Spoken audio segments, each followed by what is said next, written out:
Hello everyone, welcome back to Shine classes. First of all good evening to everyone. शुभ संध्या आप सभी को। राधे राधे मेरी ओर से। कैसे हैं फ्रेंड्स? उम्मीद है अच्छे हैं, बढ़िया हैं। आइए स्टार्ट करते हैं आज की इस क्लास को। यहाँ पर आपके लिए मैं क्लास लेकर आई हूँ जो कि इस समय बज रहे हैं रात के 7 बज रहे हैं। हम यहाँ पर 7 बजे हिंदी की क्लास कर रहे हैं जो कि आपकी आधे घंटे की क्लास होगी। और इसके बाद आपकी नेक्स्ट क्लास 8 बजे वो भी होगी जो कि वो भी आधे घंटे की होगी और वो कंप्यूटर की क्लास होगी। मैंने आपको शेड्यूल बता दिया कि आज मैं यहाँ पर 2 क्लास आपकी करने वाली हूँ और क्या टाइम ड्यूरेशन रही है। तो यहाँ पर आप सभी को ध्यान रखना है कि आपको 7 बजे अपने टाइम पर आकर मिलना है। 7 PM पर आपकी पहली क्लास होगी तो वो आपको कंडक्ट करनी है और 8 PM पर भी अपनी क्लास को आपको कंडक्ट करना है। आप लोग को टेलीग्राम पर ज्वाइन करना ज़रूरी है। रीज़न क्या है कि आप लोग ने कमेंट बॉक्स में कहा कि मैम नोटिफिकेशन नहीं मिलता इसलिए क्लास छूट जाती है। तो फ्रेंड्स उसके लिए आपको टेलीग्राम ज्वाइन करना होगा क्योंकि टेलीग्राम पर आपको लिंक हर एक क्लास का तुरंत मिलता है। कभी कभी क्या होता है कि जब ढेर सारी क्लास अपलोड होती है, थर्ड की भी हो रही, फर्स्ट की भी हो रही, जिस वजह से वो नोटिफिकेशन टाइम टू टाइम नहीं पिनअप होता है, फिर आपको प्रॉब्लम होती है, क्लास मिस हो जाती है। इसीलिए आप टेलीग्राम को ज्वाइन करेंगे तो वो प्रॉब्लम आपकी दूर हो जाएगी। इस समय चलिए फ्रेंड्स फिर स्टार्ट करते हैं आज की क्लास को। हम यहाँ पर हिंदी का तीसरा चैप्टर देखेंगे। 2 चैप्टर मैंने आपको बता दिया। साहित्य का जो सेक्शन था जिसमें कवियों और लेखकों के बारे में था वो पूरी डिटेल मैंने आपसे डिस्कस की। हर एक पॉइंट को मैंने क्लियरली आपसे मेंशन करते हुए बताया।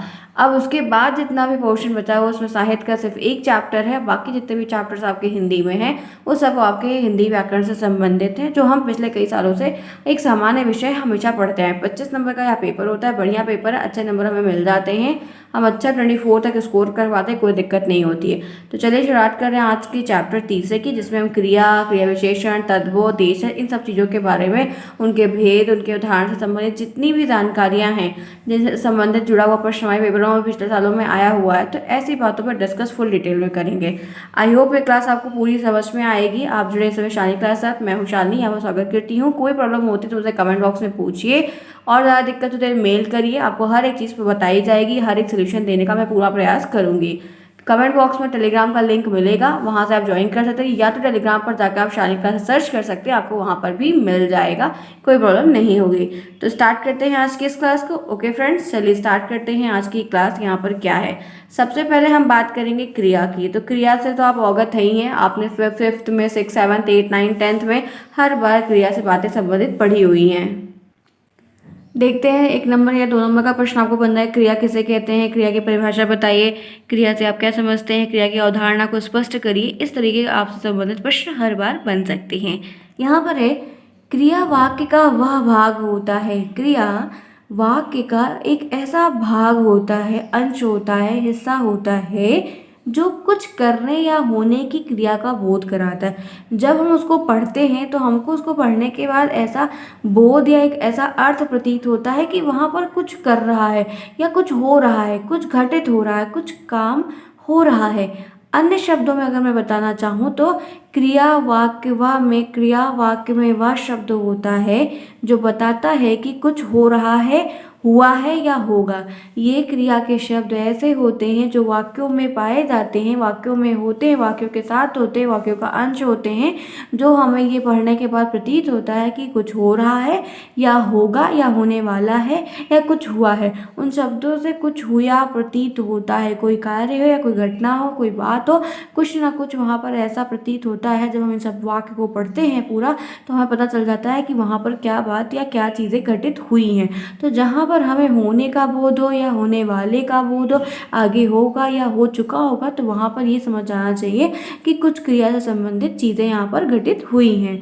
तो क्रिया वाक्य को पूर्ण बनाती है, ठीक है, क्रिया वाक्य को पूर्ण बनाती है। इसे ही वाक्य का विधेय भी कहा जाता है क्योंकि ये वाक्य को पूरा करती है।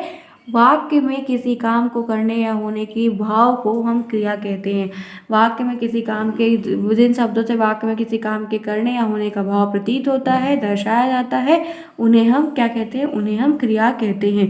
तो एक सिंपल सी परिभाषा आपको अपनी कॉपी में लिखनी होगी। अतएव हम कह जिससे काम का होना या करना समझा जाए उसे ही क्रिया कहें। ये भी आप लिख सकते हैं और ये भी आप लिख सकते हैं। मैं 2 परिभाषा लेकर यहाँ पर आई हूँ ताकि आप दोनों में से जो भी आपको याद हो, जिससे काम के करने करने या होना का समझा दिखे या प्रतीत हो तो वहाँ पर हमें क्रिया दिखती है, उसे हम क्रिया कहते हैं। अब आगे आइए उदाहरण की बात करते हैं। तो लड़का मन से पढ़ता है और परीक्षा पास करता है।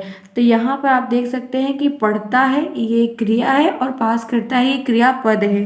ठीक है, अब इस तरह से बहुत सारे उदाहरण हैं। आप चलते हैं आगे। देखिए, वह खेलता है, वाक्य में खेलता है क्रिया है जो व्यक्ति के कुछ करने की क्रिया को बता रहा है कि जो है वह खेलता है। तो खेलना एक क्रिया है ना। क्रीड़ा क्या है, संस्कृत में क्रीड़ा कहते हैं, वो क्या है, वो एक खेलना है, एक क्रिया है। तो यहाँ पर बता रहा है कि वह खेलता है। तो खेलता है जो है वो एक क्रिया है कि वो खेल रहा है या खेलता है, जो भी ये क्रिया कर रहा है, बस ये ध्यान रखना है। ठीक है, आगे आइए। अब देखिए, ये सिंपल थी कि आपको हमेशा एक क्रिया की परिभाषा जब भी पूछे क्रिया की परिभाषा दीजिए और एक सिंपल सा साधारण सा उदाहरण वहाँ पर 2 लिख दीजिए, इतना इनफ है, बहुत परेशान होने की आपको आवश्यकता नहीं है। चलिए आगे बढ़ रहे हैं, इसी के साथ आते हैं, देखते हैं नेक्स्ट क्या बातें हैं। हमें रिवीजन करना है इन सारी चीज़ों को, हमने इनको बहुत बार पढ़ लिया, मेनी टाइम्स हमने पढ़ लिया, बस हम आज फिर रिवीजन कर रहे हैं। सही कह रही हूँ ना फ्रेंड्स, क्योंकि सिंपल सा है, हमने बहुत बार पढ़ा है, सिर्फ इस समय हम रिवीजन कर रहे हैं, यही हम कह सकते हैं। बाकी हमने कुछ भी ऐसा नया नहीं, कुछ ये जो नहीं मिलेगी वो हम आपको बताते चलेंगे, ये यहाँ पर नया है या इस तरह से प्रश्न बन जाएगा। क्लियर, आगे आइए। मुख्यतः यहाँ पर क्रिया के 2 प्रकार होते हैं। मेनली क्रिया के 2 मेन प्रकार हैं, एक होता है सकर्मक क्रिया, एक होता है अकर्मक क्रिया। अब सकर्मक क्रिया क्या होती है, कर्मक क्रिया क्या होती है, दोनों की परिभाषा हम आपको बताएंगे और उसके संबंधित जो उसके जो है उदाहरण है वो हम आपको बताएंगे, ताकि अगर प्रश्न बनता है तो आप वहाँ पर लिख पाएँ। आगे चलते हैं, देखते हैं सकर्मक क्रिया किसे कहते हैं, सकर्मक क्रिया से आप क्या समझते हैं, सकर्मक क्रिया के 2 उदाहरण बताइए, या आपको ढेर सारे ऑप्शंस दे देगा, उसमें कहेगा कि सकर्मक क्रिया के जो सकर्मक क्रिया किस वाक्यों में है वो शब्द छांटिए, ऐसे संबंधित प्रश्न आपको मिल जाएंगे। ठीक है, ये टेट सुपर टेट में आपको क्या लग रहा है कि आप जब टेट का पेपर देंगे सीटेट का, तो वो सकर्मक क्रिया आपको ऐसे तो डेफिनेशन थोड़ी पूछेगा, हाँ लिखना तो है, टिक करना है। तो वहाँ पर आपको 4 उदाहरण देगा, 4 उदाहरण में ये कहेगा कि इन 4 उदाहरण में से एक सकर्मक क्रिया का वाक्य कौन सा है वो छाटिए, अकर्मक क्रिया का वाक्य कौन सा है वो छाटिए। तो आपको वहाँ पर वो छाटना है, लेकिन वो छाटना आपको जो है तभी आएगा जब आप वो ये परिभाषा से अवगत रहेंगे कि ये आखिर है क्या। और सकर्मक क्रिया कर्मक क्रिया का उदाहरण बहुत बार पेपरों में देखने को मिला है, तो ये एक अच्छा टॉपिक है। आइए बात करते हैं सकर्मक क्रिया क्या होती है। तो जैसा कि आप सभी जानते हैं फ्रेंड्स, सकर्मक का अर्थ होता है कर्म सहित या व्याकरण के साथ जब किसी वाक्य में कर्ता के द्वारा किए गए कार्यों का प्रभाव कर्म पर पड़ता है। जब कभी आपको ऐसा प्रतीत हो कि जो कार्य वहाँ पर किया जा रहा है उसका प्रभाव जो है वो कर्म पर पड़ रहा है, जब भी आपको कभी ऐसा प्रतीत हो जहाँ पर आपको सकर्मक का मतलब है कि साथ में कर्म, कर्म के साथ, कर्म के साथ, ये इतना ध्यान रखना है सकर्मक की बात, यानी कि कर्म के साथ, कर्म साथ होना चाहिए। तो सकर्मक का अर्थ होता है कि वहाँ पर कर्म जो है वो साथ में है। अब इसकी एक परिभाषा कि व्याकरण के साथ जब किसी वाक्य में कर्ता के द्वारा किए गए, कर्ता के द्वारा, ये ध्यान रखना है कि जो कार्य का प्रभाव पड़ रहा है वो कर्ता के द्वारा किया गया है। तो कर्ता के द्वारा किए गए कार्य का प्रभाव कर्म पर पड़ता है, कर्ता के द्वारा। भूलना नहीं कि बच्चे जो है कर्ता नहीं लिखते, वो गलत कर देते हैं। तो किसी भी वाक्य में कर्ता के द्वारा किए गए कार्यों का प्रभाव जब कर्म पर पड़ता है तो वो सकर्मक क्रिया कहलाता है। इस प्रकार के वाक्यों में जब हम कर्म की आवश्यकता होती है या बिना कर्म के वाक्य अधूरे होते हैं, अगर उसमें कर्म नहीं रहेगा तो वो वाक्य सकर्मक नहीं कहलाएगा, वो अधूरा माना जाएगा तथा अपने भाव की पूर्णता को प्रकट नहीं कर सकता है। जब अर्थ ही नहीं है, कर्म ही नहीं है, तो भाव कहाँ से प्रकट होगा। आगे देखिए, जैसे उदाहरण में है पढ़ना, जी हाँ पढ़ना, तो पढ़ने से कैसे, पढ़ना कैसे सकर्मक क्रिया है। लिखना, खाना, पीना, धोना, सूखना, सुखाना, भरना, बोना, काटना, ये सकर्मक क्रियाएं हैं, तो कैसे है, कोई बता सकता है। आपको क्या लग रहा है, मैंने आपको एक बार बताया भी था ये चीज़ें, कैसे बताएंगे, क्या लग रहा है, कैसे आपको जानना, कैसे क्या इसमें लिखा है, इसमें कौन सा कर्म दिख रहा है, आखिर आपको कैसे मालूम चल रहा है कि ये सकर्मक क्रिया है। देखिए, एक ही सिंपल बात मैं आज आपको बताऊंगी जो कि मैंने भी अपने सर से सीखी हुई थी, नहीं तो मुझे भी इनको पहचानने में, जब उदाहरण देखते हैं तब तो वह पूरा वाक्य रहता है तो वो समझ में आता है हाँ ये चीज़ है, लेकिन जब ऐसी क्रियाएं लिखी रहती तब बड़ी दिक्कत होती थी मुझे भी। हम तो रटते थे, सही कह रहे हैं फ्रेंड्स, रटते थे कि ये ऐसे, लेकिन एक बार जब सीख लिया फिर अब कभी नहीं भूलते। क्या सीखा, पढ़ना एक क्रिया है, इसके साथ ये एक सकर्मक क्रिया है। पता है क्यों, क्योंकि जब कहा जाएगा कि राम पढ़ता है, ये कहा जाएगा शालिनी पढ़ती है, सूफिया पढ़ती है, नूर पढ़ती है, शिवेंद्र पढ़ता है, सूरज पढ़ता है। ठीक है, अब देखो यहाँ पर मैंने कई सारी लड़कियों का भी लड़कों का भी नाम लिया। अब देखो जैसे ये है कि पढ़ता है, तो इसका मतलब किताब पढ़ता है। अब पढ़ता है तो वो कुछ तो पढ़ता है, किताब पढ़ता है, वो पाठ पढ़ता है, वो पेपर पढ़ता है, ठीक है, वो पेपर पढ़ता है, वो मैगज़ीन पढ़ता है, वो कविताएं पढ़ता है, वो नाटक पढ़ता है, वो कुछ पोस्टर पढ़ता है। वो पढ़ता जब बात आ रही है तो इसका मतलब हमारे दिमाग में वो पत्र पढ़ता है, वो कुछ तो पढ़ता है। अब जैसे पूछा जाए, मैंने बोला कि नूर किताब पढ़ती है, तो फिर किसी ने पूछा कि नूर क्या पढ़ती है, तो मैंने उत्तर में क्या बताया कि नूर किताब पढ़ती है। तो यानी कि वो जो किताब है वो कर्म बता रहा है कि नहीं बता रहा है। तो ये तो है नहीं कि जैसे पढ़ता है तो वो पता नहीं क्या पढ़ता है, ऐसा थोड़ी, कुछ तो पढ़ता होगा। उसके कुछ के साथ आपको उत्तर मिल रहा है ना, कि चाहे वो किताब पढ़ता होगा, पाठ पढ़ता होगा, कविता पढ़ता होगा, नाटक पढ़ता होगा, गद्य पढ़ता होगा, लिख कुछ भी करता होगा। तो यही पढ़ना इसीलिए सकर्मक क्रिया है, ठीक है, यही पढ़ना इसीलिए।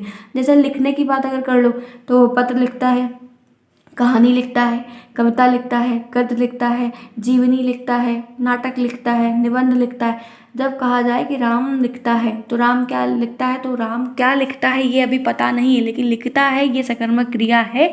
क्योंकि लिखने में वो चाहे पत्र लिख रहा होगा, चाहे वो प्रेम पत्र लिख रहा होगा, चाहे वो भगवान का नाम लिख रहा होगा, या कुछ भी लिख रहा होगा, ये हम कह सकते हैं कि हाँ वो कुछ लिख रहा है तो उसका मतलब कुछ लिख रहा है।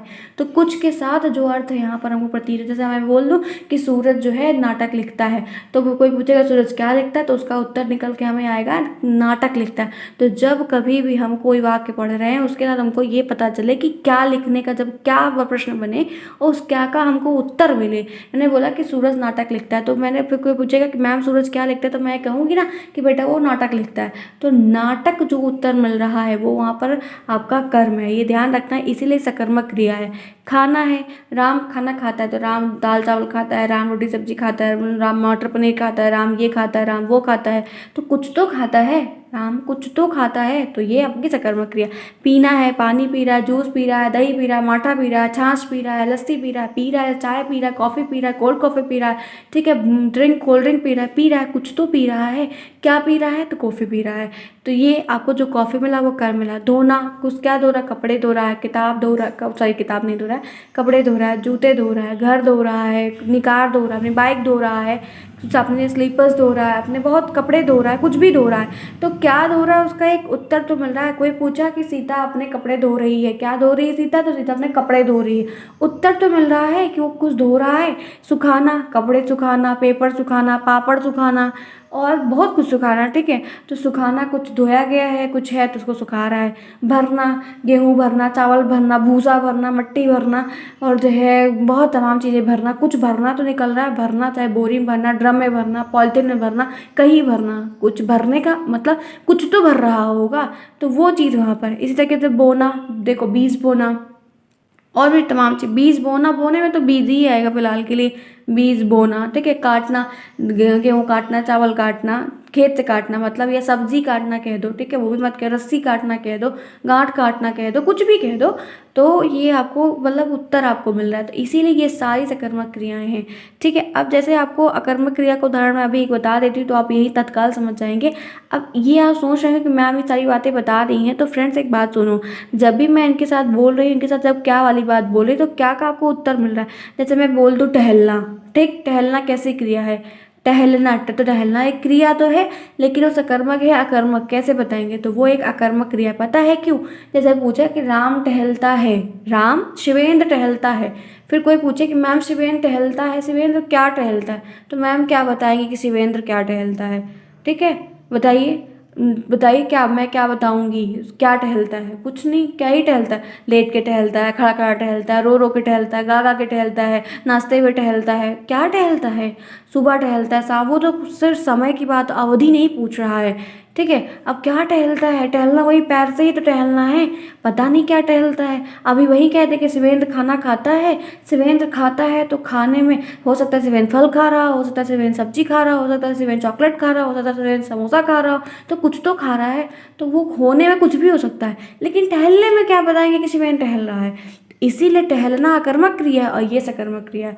तो मैंने यहाँ पे आपको, मुझे लगता है कि बहुत बड़ा डाउट क्लियर कर दिया। मैंने भी इसको बहुत अच्छे से क्लियर समझा है, अब कभी प्रॉब्लम नहीं होती। तो मैंने भी अपनी पढ़ी हुई चीज़ का आपको बता दिया कि कैसे आप जान पाओ। अब जब कभी भी आप ऐसे संबंधित वाक्य को पढ़ो और वाक्य दिया हो, आपको क्या का उत्तर मिले तो वो सकर्मक क्रिया है। अगर क्या का उत्तर नहीं मिले तो टाटा बाय बाय कर दो। ठीक है, चलो। जैसे रवीश हिंदी बोलता है, तो बोलना यहाँ पर क्या है, क्रिया है। फिर आपने मुझसे पूछा, नूर ने मुझसे पूछा मैम क्या बोलता है, तो मैं नूर को बताऊंगी कि वो बेटा हिंदी बोलता है। ठीक है, तो क्या होगा कि रवीश हिंदी बोलता है। ठीक, अब हिंदी, संस्कृत, उर्दू, फारसी कुछ भी बोल सकता है, तो बोलना एक क्रिया है। क्या बोल रहा, उत्तर मिलना सकर्मक क्रिया। फिर उसके बाद दूसरा कोई पूछता है, अंकुश शरीर खुजलाता है। ठीक है, कभी कभी खुजली होती है, जाहिर सा सभी को होती है। ठीक है, अक्सर बैक पे हो जाती है कभी कभी। तो यहाँ पर क्या है कि आप देख सकते हैं खुजलाता है, तो क्या खुजलाता है, पैर खुजला रहा है, सर खुजला रहा है हल्का हल्का। ठीक है, कुछ पैर उंगलियों में हो रहा है, उंगलियों में इचिंग हो रही है, तो कुछ भी खुजला रहा है, तो खुजलाने का उत्तर मिल रहा है। राधा सब्जी बनाती, राधा सब्जी बनाती, राधा बनाती है, तो वो पूछता है मैम राधा क्या बनाती है, तो मैं यही बताऊंगी कि वो सब्जी बना रही है, वो फल काट रही है, मतलब कुछ भी कर रही है। फिर फुटबॉल, हरीश फुटबॉल खेलता है। खेलना क्या है, क्रिया है। खेलना क्या है, क्रिया। कर्म यहाँ पर क्या है, फुटबॉल। क्योंकि प्रश्न में मुझसे पूछेगा कोई कि मैम हरीश क्या खेलता है, तो हम कहेंगे बेटा कि हरीश फुटबॉल खेलता है। तो फुटबॉल क्या है, तो फुटबॉल तो कर्म हो गया ना। ये क्या का उत्तर आपको मिल गया कि नहीं, इसमें भी क्या का उत्तर मिला, इसमें भी मिला, इसमें मिला। तो ये सारी जितनी भी चीज़ें हैं ये सब की सब सकर्मक क्रियाएं हैं। और उदाहरण देखिए, मनीषा खाना पकाती है, तो क्या पकाती है, मनीषा क्या, एक बच्चे ने पूछा मैम मनीषा क्या पकाती है, तो मैं उसको बोलूँगी कि बेटा मनीषा खाना पकाती है। तो ये क्या का उत्तर मिल गया, खाना। खाना क्या हो गया, कर्म हो गया। तो कर्म छांटने को भी आ सकता है कि संबंधित दिए गए निम्नलिखित वाक्यों में कर्म को छांटिए। आतंकी गाड़ी चलाता है, क्या चलाता है, गाड़ी चलाता है। राजू सुरेश को बुलाता है, किसको बुला, सुरेश को। पिंकू संतरा खाता है, क्या खाता है, संतरा खाता है। संतरा क्या है, कर्म है। फिर महेश शिकार करता है, क्या करता है, तो शिकार करता है। मोहन मंदिर जाता है, क्या जाता है, तो यह बोलो मंदिर जाता है। ठीक है, समझ में आई बातें, क्लियर हुई, आसान है। यहाँ तक क्लियर है, आई होप क्लियर होगा। 2-3 उदाहरण आप याद रखिए जो आपको उचित लगे। चलिए, क्लास अगर अच्छी लग रही है तो लाइक करना बिल्कुल ना भूलिए, फटाफट लाइक करिए आप लोग, फिर हम आगे बढ़ते हैं। Do it fast. आप थ्योरी, अभी थ्योरी है फ्रेंड्स, पढ़िए, फिर प्रश्न तो इस बार हम प्रश्न ज़्यादा करवाएंगे। ठीक है, थ्योरेटिकल जल्दी जल्दी खत्म करेंगे और प्रश्न पर ज़्यादा जोर देंगे। ठीक है, चलिए आइए आगे बढ़ते हैं, देखते हैं। अकर्मक क्रिया की बात कर लेते हैं, तो कुछ तो मैंने पहले ही बता दिया, आसानी से आप समझ जाएंगे। देखो, अकर्मक का मतलब क्या है कि जहाँ कर्म ना हो। अकर्मक है जिसके साथ, जिसके सहित में, साथ में कर्म ना हो, वो अकर्मक है। सिंपल सी बात है, साधारण एकदम। किसी वाक्य में जो क्रियाएं बिना कर्म की होती हैं, कोई वाक्य है जिसमें जो क्रियाएं हैं वो बिना कर्म की होती हैं, वे कर्मक क्रियाएं कहलाती हैं। एक सिंपल सी परिभाषा, इस प्रकार के वाक्यों में अपने भाव को व्यक्त करने के लिए किसी कर्म की जरूरत नहीं पड़ती। इस प्रकार के जैसे वाक्य होते हैं, वहाँ पर जब अपने भाव को हम व्यक्त करते हैं तो हमें किसी भी कर्म की जरूरत नहीं पड़ती है। सिंपल बात पहले सुन लो। अकर्मक क्रिया की बात यहाँ पर क्या है, किसी वाक्य में जो क्रियाएं बिना कर्म के होती हैं वे कर्मक क्रियाएं कहलाती हैं। इस प्रकार के वाक्यों में अपने भाव को व्यक्त करने के लिए किसी कर्म की जरूरत नहीं पड़ती, वह कर्मक क्रिया है। दूसरे शब्दों की कर्म बात करते हैं, तो जब किसी वाक्य में क्रिया के द्वारा किए गए कार्य का प्रभाव कर्म पर ना पड़े, ना पड़ के कर्ता के प्रभाव पर डाला जाता है, उसको हम अकर्मक क्रिया करते हैं। यानी कि ये एक परिभाषा तो ये वाली है कि जो बिना कर्म के हो, और दूसरी ये है कि जब किसी भी वाक्य में, जो भी कोई वाक्य दिया गया, क्रिया के द्वारा जो भी कार्य किया जाए उसका प्रभाव कर्म पर ना पड़ के कर्ता पर जब पड़ता है तो वह कर्मक क्रिया। अभी तक कर्म कहाँ, कर्म का प्रभाव कर्ता के द्वारा किया गया कार्य का प्रभाव कर्म पर पड़ रहा था। अब वो प्रभाव, कोई भी वाक्य में जो क्रिया हो रही है उसके कार्य का जो प्रभाव है कर्म पर नहीं पड़ रहा है, वो कर्ता पर पड़ रहा है, तो वो एक अकर्मक क्रिया कहलाती है। जैसे उदाहरण मैं आपको बताऊं तो सूरज निकला है, सूरज निकला है, सूरज दादा जो हैं, ठीक है, वो निकला है। सूरज क्या निकला है, कुछ पता चल रहा है, क्या का उत्तर मिल रहा है। एक बच्चे ने, मैंने बताया कि सूरज निकला है, तो एक बच्चे ने कहा मैम सूरज क्या निकला है। मैं क्या बताऊं उस बच्चे को कि सूरज क्या निकला है, लाल निकला है, काला निकला है, पीला निकला है, नीला निकला, नहीं, कुछ नहीं, डेली की तरह निकला है। तो कोई प्रभाव ही नहीं समझ में आ रहा है। बच्चा खेलता है, बच्चा खेलता है, बताइए, बच्चा खेलता है। ठीक है, तो ये यहाँ पर ध्यान रखना है। ये शायद मुझे एक प्रकार से ये वाला उदाहरण गलत लग रहा है, क्योंकि खेलने में हॉकी, क्रिकेट, फुटबॉल, वॉलीबॉल कुछ भी मिल सकता है, तो गलत है शायद। आपको नहीं लग रहा है? ये गलत लग रहा है ना, ये वाला गलत है, ये गलत है, देखो बता दे रही हूँ इसी में, इसलिए मैं लिया के समझो। बच्चा खेलता है, खेलने का उदाहरण वैसे कोई पूछे क्या खेलता है तो हॉकी, क्रिकेट, फुटबॉल, वॉलीबॉल, ये वो, तो ये गलत है, ये सकर्मक का है।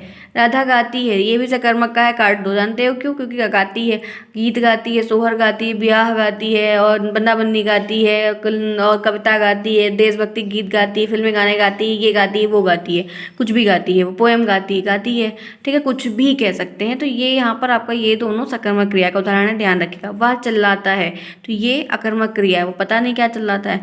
राम जाता है, पता नहीं क्या। तो यहाँ पर ध्यान रखना है कि आपको ऐसे 3-4, विवेक नहाता है, पता नहीं क्या नहाता है, बूंदा बूंदी करके घड़ा भर, बूंद बूंद से घड़ा भरता है। तो ये सारे उदाहरण जो हैं अकर्मक के हैं। यहाँ तक क्लियर हो गया? आप 2-3 उदाहरण याद रखिए, ठीक है, बहुत सिंपल है। मेरे हाथ खुजलाते हैं, लड़का सोता है, गाड़ी दिखाई देती, ये सब के सब क्या हैं? अकर्मक क्रिया हैं, इनसे संबंधित बातें, इसमें कुछ खास नहीं है। तो आपको बस सिंपल सी परिभाषा ध्यान रखनी है और उससे संबंधित जो आपको जो उदाहरण हैं वो 2-3 याद रखने हैं।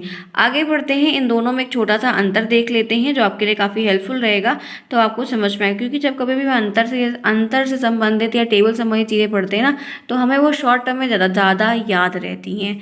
अकर्मक क्रिया, एक कॉलम सकर्मक क्रिया। अकर्मक क्रिया बिना कर्म की होती है, यही ध्यान रखना है अपने दिमाग में, सिर्फ यही सेट करके बैठना है कि अकर्मक क्रिया बिना कर्म की होती है, सकर्मक क्रिया में कर्म होता है। ठीक, सकर्मक क्रिया में कर्म होता है, इसमें कर्म पाया जाता है, और इसमें कर्म नहीं होता है। इसमें क्या होता है कि कर्ता का प्रभाव कर्म पर पड़ता है, और इसमें जो है का जो क्रिया का प्रभाव है वो कर्म पर नहीं पड़ता, वो कर्ता पर पड़ता है।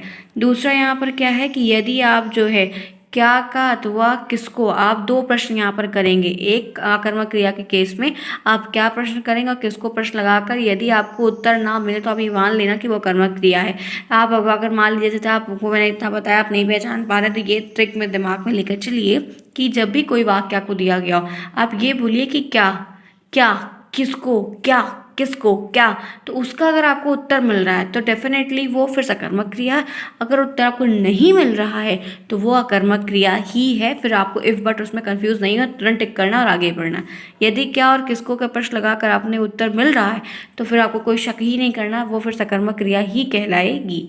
आगे बढ़ते हैं। अकर्मक क्रिया का फल कर्ता पर पड़ता है और सकर्मक क्रिया का फल कर्म पर पड़ता है। ये बहुत बेसिक सा, एक छोटा सा माइन्यूट सा डिफरेंस है, जो अगर आपको याद है तो आपको परेशानी नहीं होने वाली है, जो कि मैंने आपको क्लियर बता दिया। क्लियर यहाँ तक? फ्रेंड्स, आई होप कोई प्रॉब्लम किसी को अभी तक नहीं होगी। सिंपल साधारण टिकाऊ बातें मैंने आपको बता दी कि क्या क्या चीज़ें हैं और क्या आपको यहाँ पर समझना है। ठीक है, यहाँ तक बातें सभी की क्लियर हो गई? कोई प्रॉब्लम लग रही है? उम्मीद है कि नहीं होगी, बेसिक बेसिक बातें हैं। आगे बढ़ते हैं, इसी के साथ चलते हैं। देख, ये एक नेक्स्ट टॉपिक है, वो है यहाँ पर संरचना या प्रयोग के आधार पर क्रिया के भेद। आपको ऐसे प्रश्न नहीं पूछेगा कि संरचना के आधार पर, प्रयोग के आधार पर क्रिया के भेद है, ऐसा नहीं आने वाला है। मैंने इसमें से उन्हीं क्रियाओं के भेद को लिया है तो बहुत सारे 15-16 भेद है फ्रेंड्स, लेकिन वो टेट में आते हैं, अभी नहीं आते। तो वो बातें मैं आपको यहाँ पर नहीं बताऊंगी, उन्हीं को बताऊंगी जो आपसे पूछे जाएंगे। जैसे कि आप यहाँ पर देख सकते हैं, सिंपल सा पहला ये क्रिया को तो आपने सुना होगा, नाम धातु क्रिया। नाम धातु क्रिया जो कि आपको हर सेमेस्टर में मिलेगी। नाम धातु क्रिया किसे कहते हैं? 1 नंबर का, 2 नंबर का प्रश्न आपको बन जाएगा, हमेशा ध्यान रखिएगा। तो नाम धातु क्रिया की परिभाषा आपको ध्यान रखनी है, उसके संबंधित आपको उदाहरण आपको ध्यान रखने हैं, बाकी कुछ नहीं पूछने वाला है। नाम धातु क्रिया किसे कहते हैं? क्रिया को छोड़कर, क्रिया को जो आप एक साइड कर दो, छोड़कर, संज्ञा है, सर्वनाम है, विशेषण से मिलकर संयुक्त क्रिया को नाम धातु क्रिया कहते हैं। वो क्रिया है जो संज्ञा को छोड़कर, जो क्रिया को छोड़कर संज्ञा, सर्वनाम, विशेषण से मिलकर बनी होती हैं, उन्हें हम नाम धातु क्रियाएं कहते हैं। ये धातुओं के नाम से बनी होती है, इसलिए से ये धातुओं के नाम से बनी होती है, इसीलिए इनको हम नाम धातु क्रिया कहते हैं। क्रिया को छोड़कर संज्ञा, सर्वनाम, विशेषण से मिलकर संयुक्त जो क्रियाएं बनती हैं उनको हम नाम धातु क्रिया कहते हैं। जैसे हाथ से हथियाना, हाथ से हथियाना, तो ये नाम धातु क्रिया है। बात से बतियाना, ये बतियाना नाम धातु क्रिया है। दुखना से दुखना, ठीक है, चिकना से चिकनाना, लाठी से लठियाना, लत से लतियाना, पानी से पनियाना, धिक्कार से धिक्कराना, ठीक है, अपना से अपनाना, स्वीकार से कुराना, शर्म से शर्माना, उद्धार से उद्धराना, बिगल से बिगलाना। तो ये सारे क्या है? ये सब के सब नाम धातु क्रिया की एक परिभाषा और उससे संबंधित उसके उदाहरण हैं, जो कि मैंने आपको यहाँ पर बताए। आपको ऐसे प्रश्न आएगा कि आपको ऐसे दे देगा और छांटने को बोलेगा किसका नाम धातु क्रिया क्या बनेगा, तो आपको वहाँ पर देखना होगा। आगे बढ़िए। दूसरा आपने ये भी सुना होगा प्रेरणार्थक क्रिया, इसके बारे में भी परिभाषा पूछता है आपको। एक परिभाषा लिखिए, 2 उदाहरण बताइए। इनकी परिभाषा क्या है? 1 नंबर का भी लघु उत्तरी में भी आता जाता है और लघु उत्तरी में भी। जिन क्रियाओं के प्रयोग से यह पता चले कि कर्ता खुद कार्य न करके किसी और से कार्य करवा रहा है, या कह सकते हैं किसी और को कार्य करने के लिए प्रेरणा दे रहा है, तो उसको प्रेरणार्थक क्रिया। जब हम कभी ऐसे वाक्य को पढ़ते हैं उसमें हमें ये लगता है कि बंदा खुद कार्य न करके दूसरे को कार्य करने के लिए प्रेरित करता है या कहता है, तो वहाँ पर प्रेरणार्थक क्रिया होती है। तो जिन क्रियाओं के प्रयोग से यह पता चले कि कर्ता कार्य खुद न करके किसी और से कार्य करवा रहा है, तो वो वहाँ पर प्रेरणार्थक क्रिया होती है। जैसे कटवाना, तो काटना दूसरा हो गया, कटवाना यानी कि माली से कटवाना, नौकर से कटवाना, ठीक है, किसी और से करवाना, बच्चे से कराना, बेटी से करवाना, बोलवाना, किसी दूसरे से कराना, ठीक है, पढ़वाना, लिखवाना। जैसे लेखपाल ध्यान रखना, चलो मैं बता देती हूँ आपको ट्रिक क्या है कि प्रेरणार्थक क्रिया में हमेशा लास्ट में वाना वाना आएगा, वाना वाती ये दिखेगा। जब कभी भी ऐसी कोई क्रिया आपको दिखे जिसमें वाना वाती ये वो ऐसा कुछ समथिंग दिख जाए, तो यहाँ पे आप बिना किसी शक के तुरंत टिक करिएगा कि वो प्रेरणार्थक क्रिया आपकी है, ठीक है। आगे बढ़िए, उदाहरण देखिए। जैसे मालिक नौकर से कार साफ करवाता है, तो वाता आ गया, तो ये प्रेरणार्थक क्रिया है, कुछ सोचना ही नहीं, तुरंत टिक मारना है। अध्यापक बच्चे से पाठ पढ़वाता है, तो आप देखो वाता आ गया, कुछ भी नहीं सोचना है, तुरंत आपको आगे बढ़ना है। आगे चलिए, तो यहाँ पर देखिए मैंने राधा से पत्र लिखवाया, तो वाता वाती वाया ये सब के सब प्रेरणार्थक क्रिया हैं। उसने खाना खिलवाया, तो ये क्या है? ये प्रेरणार्थक क्रिया है, इसलिए भूलिएगा नहीं। नामधातु क्रिया, प्रेरणार्थक क्रिया, सबकी परिभाषा और उससे संबंधित उदाहरण आपको आएंगे। एक और यहाँ पर लास्ट है, देखिए मैंने कई सारे उदाहरण भी लिए और लास्ट भी है ये भी आता है। पूर्वकालिक क्रिया किसे कहते हैं? पूर्वकालिक क्रिया का मतलब है पहले से हुआ। जब करता एक कार्य को समाप्त करके तुरंत किसी दूसरे कार्य में लग जाता है, तब वह जो क्रिया पहले समाप्त हुई थी उसे हम पूर्वकालिक क्रिया कहते हैं। पूर्वकालिक क्रिया को धातु में कर या करके लगाकर बनाया जाता है। जैसे जैसे कोई कार्य हम कर रहे हैं और वही करते करते तो उसको बंद करके एक काम को किया और तुरंत दूसरे काम में लग गए, एकदम जस्ट तुरंत ही दूसरे काम में लग गए, तो पहले वाली क्रिया जो हमने समाप्त की है उसको समाप्त करके जब हम दूसरे वाले में लगे, तो पहली वाली पूर्वकालिक क्रिया कहलाती है। यही एक यहाँ पर परिभाषा कह रही है जो कि टेट सुपर टेट में काफ़ी आती है, इसलिए मैंने लिया कि आपको ये भी चीज़ें यहाँ पर ये तीनें बताऊँ। जैसे पुजारी ने नहाकर पूजा की, पहले बंदा नहाया, पुजारी जो होते हैं वो पहले नहाए फिर पूजा की, तो ये दोनों क्या है? कर्म की बात है, क्रिया की बात है। नहाना और पूजा करना क्रिया है। फिर चोर सामान चुरा कर भागा, पहले तो चुराया फिर भागा, तो पहले ये जो चुराकर है ये आपकी पूर्वकालिक क्रिया है। विद्यार्थी ने पुस्तक से देखकर उत्तर दिया, तो पुस्तक से देखकर फिर उत्तर दिया, तो यहाँ पर पहली क्रिया देखना हो गई। वह खाकर सो गया, पहले खाया फिर सो गया, तो पहली क्रिया क्या हो गई? पहले उसने खाया फिर सोया, तो पहली क्रिया खाना हो गई। लड़कियाँ पुस्तक पढ़कर जाएंगी, तो पहले पढ़ेंगी फिर जाएंगी, तो पढ़कर क्या हो गया आपकी ये?